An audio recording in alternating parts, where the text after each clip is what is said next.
বিশ্বাসে মিলাই বস্তু তর্কে বহুদূর। এই প্রবাদ বাক্যটি আমরা সবাই শুনেছি। আসলে সত্যি আমাদের জীবনে বিশ্বাস এক গুরুত্বপূর্ণ ভূমিকা পালন করে। বিশ্বাস ছাড়া আমরা এক পাও চলতে পারবো না। আমাদের জীবনের মূল আধারই হলো বিশ্বাস। আমরা বিশ্বাস করি আমরা এত বছর বাঁচব, তাই আমরা প্ল্যানিং করি, স্বপ্ন দেখি। কিন্তু আমরা সবাই জানি জীবনের কোনো ভরসা নেই, তাও বিশ্বাস করি আমরা বাঁচব। আর সত্যি সত্যি আমরা বাঁচি, কারণ আমরা বিশ্বাস করি। এবার তোমার মনে হবে, এটাই যদি হয় তাহলে আমরা যেমনটা চাই তেমনটা হয় না কেন? আমরা তো বিশ্বাস করি যে আমরা ভালো রেজাল্ট করব, তাহলে ভালো রেজাল্ট হয় না কেন? আমরা তো বিশ্বাস করি যে আমরা জীবনে সফল হব, তাহলে হয় না কেন? এর উত্তর জানতে হলে তোমাকে সম্পূর্ণ ভিডিওটি দেখতে হবে, কারণ আজ আমরা এই ভিডিওতে ছোট্ট একটি গল্পের থেকে জানব আমাদের জীবনে বিশ্বাসের ভূমিকা ঠিক কতটা। তাই ভিডিওটি অত্যন্ত গুরুত্বপূর্ণ হতে চলেছে। অবশ্যই ভিডিওটি শেষ পর্যন্ত দেখো।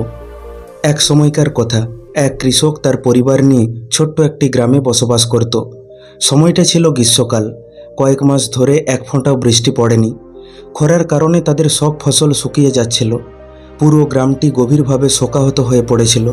সবাই অধীর আগ্রহে বৃষ্টির জন্য অপেক্ষা করেছিল, কিন্তু বৃষ্টি আর হয় না। ধীরে ধীরে গ্রামের সবাই আশা হারাতে শুরু করলো। তাই একদিন সমস্ত গ্রামবাসী মিলে সিদ্ধান্ত নিল, তারা সবাই একযোগে এক সময়ে নিজের নিজের বাড়িতে প্রার্থনা করবে আর ঈশ্বর বা এই প্রকৃতির কাছে বৃষ্টি চাইবে। সবাই এই সিদ্ধান্ত মেনে নিল। নির্ধারিত সময়ে সেই কৃষক তার স্ত্রী এবং তার 6 বছরের মেয়েকে নিয়ে প্রার্থনা করতে শুরু করলো। স্ত্রী ও মেয়েকে পাশে নিয়ে কৃষক হাতজোড় করে বসে পড়ল আর দুঃখী মনে চোখের জল লুকিয়ে প্রার্থনা করতে শুরু করলো। সে বলল, হে প্রভু, আমি শুনেছি যে আপনি আপনার সন্তানদের প্রার্থনা শোনেন। বৃষ্টির অভাবে আমাদের ফসল মরে যাচ্ছে। দয়া করে একটু বৃষ্টি পাঠান, যাতে আমরা বাঁচতে পারি।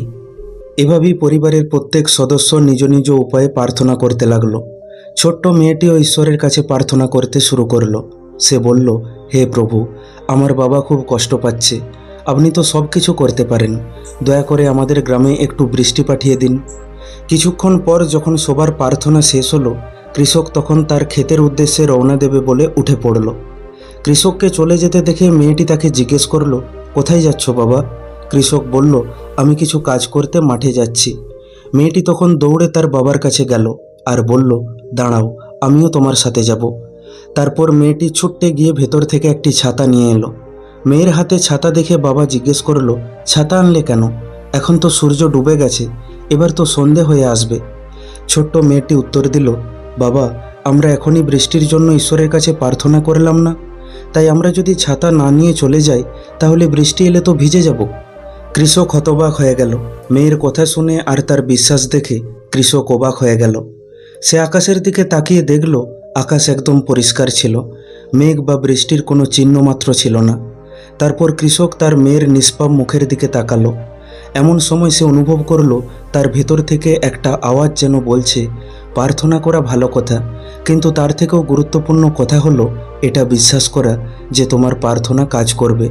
তাই প্রথমে বিশ্বাস করো, তারপর সে অনুযায়ী কাজ করতে শুরু করো। কৃষকও তাই করলো।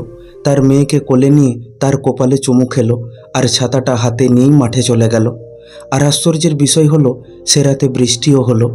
সেই কৃষকের সাথে সাথে সারা গ্রাম খুশি হলো। বন্ধু, কৃষক আর তার ছোট্ট মেয়ের গল্পটি আমাদের বিশ্বাস সম্পর্কে একটা দারুণ শিক্ষা দিয়ে গেল। আমাদের জীবনেও যখন কঠিন সময় আসে বা আমরা যখন প্রতিকূলতার মধ্যে দিয়ে যাই, তখন আমাদের বিশ্বাসও টলতে শুরু করে আর আমরা হতাশ হয়ে পড়ি। এই গল্পে প্রচণ্ড খরার সময় গোটা গ্রাম বৃষ্টির জন্য প্রার্থনা করেছিল, কিন্তু তাদের প্রার্থনায় সন্দেহ ভরা ছিল। কেবল সেই ছোট্ট মেয়েটি একটি ছাতা নিয়ে বেরিয়ে এসে তার দৃঢ় বিশ্বাস দেখালো আর বলল, আমরা প্রার্থনা করেছি মানে বৃষ্টি আসবে। বিশ্বাস আমাদের জীবনে অত্যন্ত গুরুত্বপূর্ণ ভূমিকা পালন করে। এটি আমাদের স্বপ্ন ও লক্ষ্যগুলির ভিত তৈরি করে।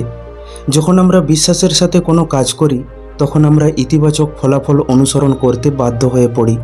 কিন্তু বিশ্বাস না থাকলে তখন আমরা নেতিবাচক চিন্তাভাবনার শিকার হয়ে পড়ি আর আমরা তখন খুব সহজেই হার মেনে নিই। কিন্তু যখন আমরা সত্যিকার অর্থে কোনো কিছুতে বিশ্বাস করি, তখন আমরা মন দিয়ে কাজ করি যাতে সেটা সম্পূর্ণ হয়ে ওঠে। কারণ বিশ্বাস আমাদের কর্মকে চালিত করে আর কর্ম আমাদের ফলাফলের দিকে নিয়ে যায়।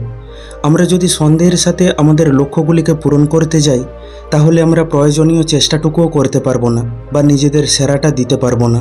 কিন্তু আত্মবিশ্বাস এবং সাহসের সাথে পরিশ্রম করলে তখন আমরা আরও দৃঢ় ও সজাগ হয়ে উঠি, যা আমাদের জীবনে সাফল্যের সম্ভাবনা কয়েক গুণ বাড়িয়ে দেয়। বিশ্বাস প্রতিটি ক্ষেত্রে অপরিহার্য। আমরা যখন অসুস্থ হয়ে পড়ি এবং ওষুধ খাই তখন শুধু ওষুধই আমাদের নিরাময় করে না, সাথে সাথে আমাদের এই বিশ্বাসটাও থাকে যে ওষুধগুলো আমাদের ভালো করে তুলবে।